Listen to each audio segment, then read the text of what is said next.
And the problem is the people who are outraged at the spying, they're okay with the spying. They just don't want it happening to them. They're not big supporters of the Constitution.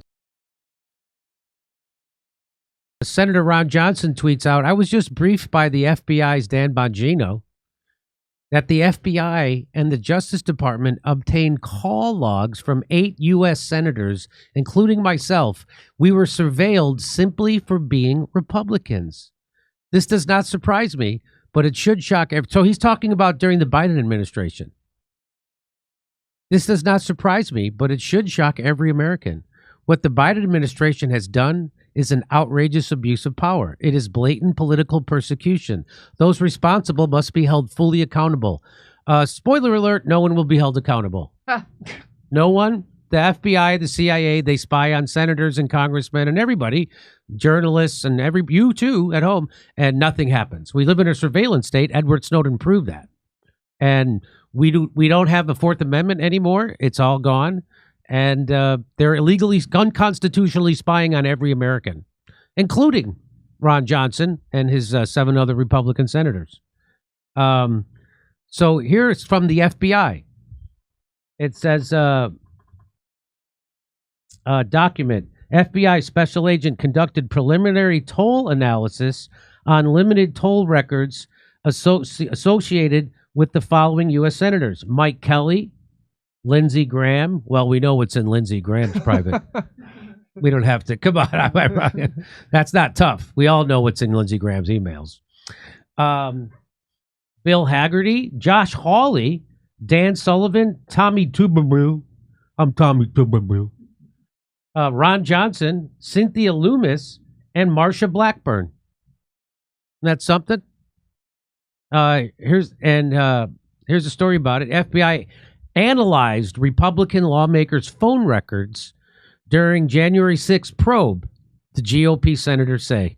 The blah, blah, blah. Senator Judiciary Committee Chair Chuck Grassley shared a one-page unclassified document that I just showed you that he said shows that the cell phone tolling data of Republican lawmakers was sought and obtained in 2023 as part of the FBI's Arctic Frost investigation, a precursor of Special Counsel Jack Smith's investigation into the efforts by President Trump and his allies to overturn the 2020 election results.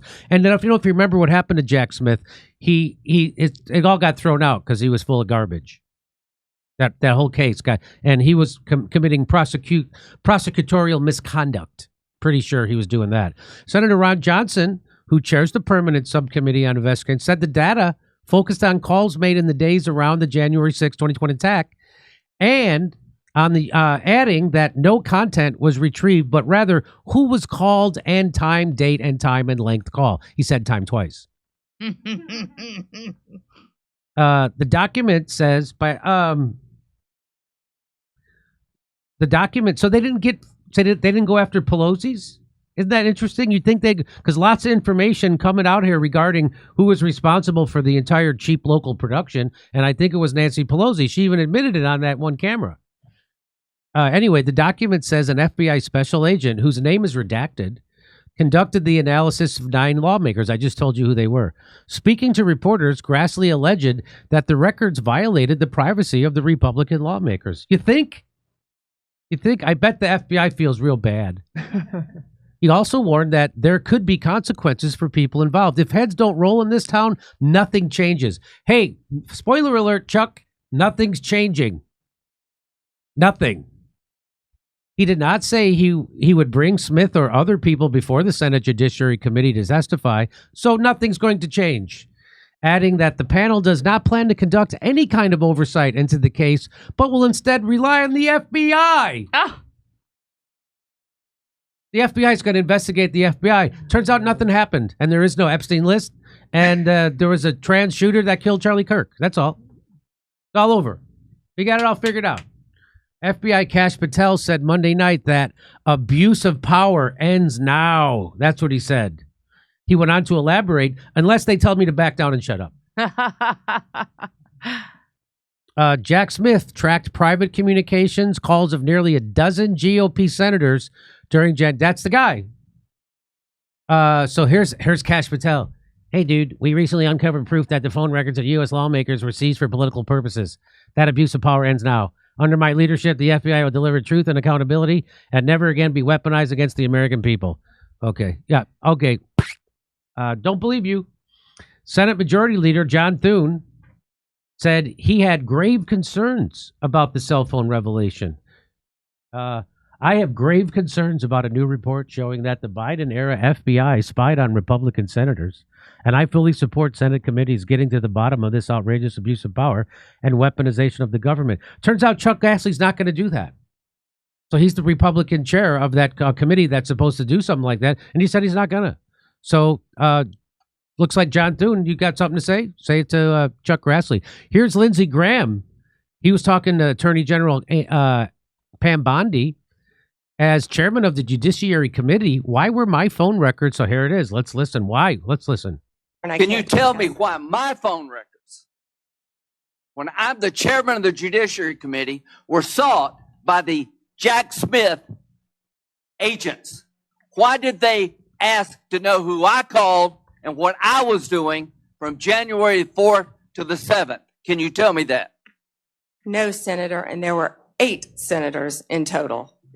Do you think that was an abuse of power? Senator, I cannot discuss whether there is or is not an ongoing investigation. If I may add one thing, they also wasted $50 million on what you just described, trying to put President Trump in jail. Glenn Greenwald makes a great point about this. Mm-hmm. He says Lindsey has spent his whole career defending mass warrantless surveillance of Americans. Yes.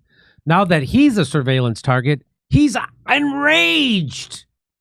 Why was my phone? It's just supposed to happen to regular Americans, not me. I'm powerful.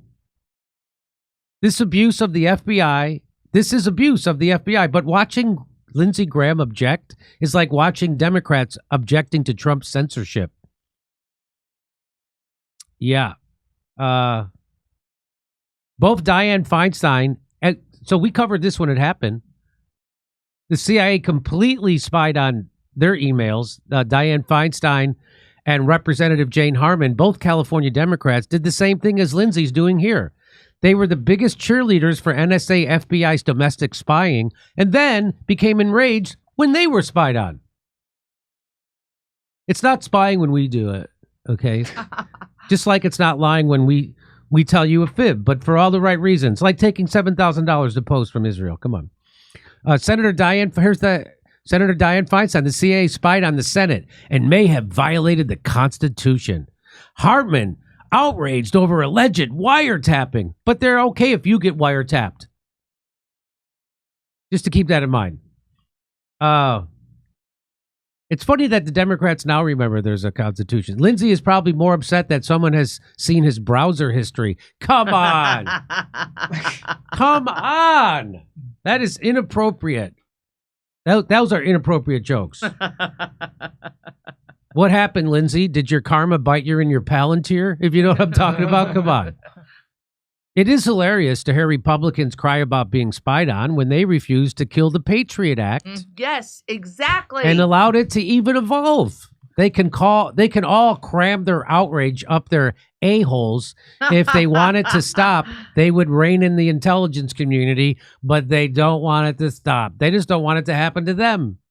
That's Anonymous makes a great point, Anonymous. Great point. There you go. So your government's all out of control. And the problem is the people who are outraged at the spying, they're okay with the spying. They just don't want it happening to them. They're not big supporters of the Constitution. They're not standing up for your constitutional rights. They're not standing up for your right to privacy. They're not standing up for your Fourth Amendment rights. They just care about themselves because that's how you get to be a senator. You're a narcissistic sociopath. Okay. And if you'd like to hear me, you don't have anything to say about this, do you, Chris? Do you have anything to say? I thought what Glenn Greenwald said was perfect, and it is like the censorship debate.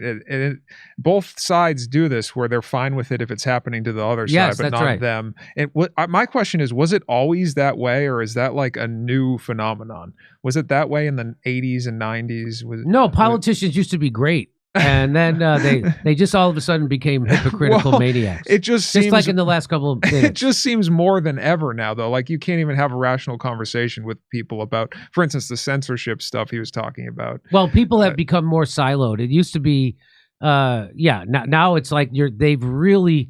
No, I was a Democrat all my life, and so I live in Hollywood, which is a Democrat bubble. So I'm more exposed to Democrats being maniacs like that. Like they don't talk to people who aren't politically aligned with them, and that didn't used to be the way. That wasn't the case when I moved to Hollywood. I'll tell you that. Right. Everybody loved Drew Carey, even though he was Republican. Everybody loved Tim Allen. ABC gave him a television show for 20 years, right, or however long he had it. Yeah, and it didn't used to be that way. People didn't hate. I used to be in a card game and there were Republicans in my card game. Well, especially with free speech, I feel like people used to understand why it's necessary. You need to protect the speech you hate, because then if you try to censor people, they'll try to censor you eventually. Like, people seem to not understand that. Yeah, they anymore. they don't care. Yeah, that's right, because they don't. People aren't consistent. Yeah, and they don't. It's like when people come on the show and they argue that, well, of course they had to censor. It was during COVID and people were dying. 3,000 people were dying a day. Right. So you're not for free speech then? Well, I'm for free speech, but not if, if it's really a serious time. Well, if you don't, as Jon Stewart pointed out, if free speech is a value for you, then it's all that you need it for when it's hard. You don't need values for when it's easy, for when it's hard. Like during a fake pandemic, you need to stand by your free speech value, because if you don't stand by it when it's hard, then they're not values, they're just hobbies. Yeah. That's as Jon Stewart pointed out. Okay, come see me make jokes about this in Irvine, California, Australia, Burbank, California, the day after Thanksgiving. It's a Friday. Everybody's off. We'll see you December 6th in Pottstown, Pennsylvania. Go to jimmydore.com for a link for tickets. October 19th, we'll be in Irvine, California. We'll be in Australia. Then we'll be in Burbank, California, the day after Thanksgiving. And then Pottstown, Pennsylvania, December 6th. Go to jimmydore.com for a link for tickets.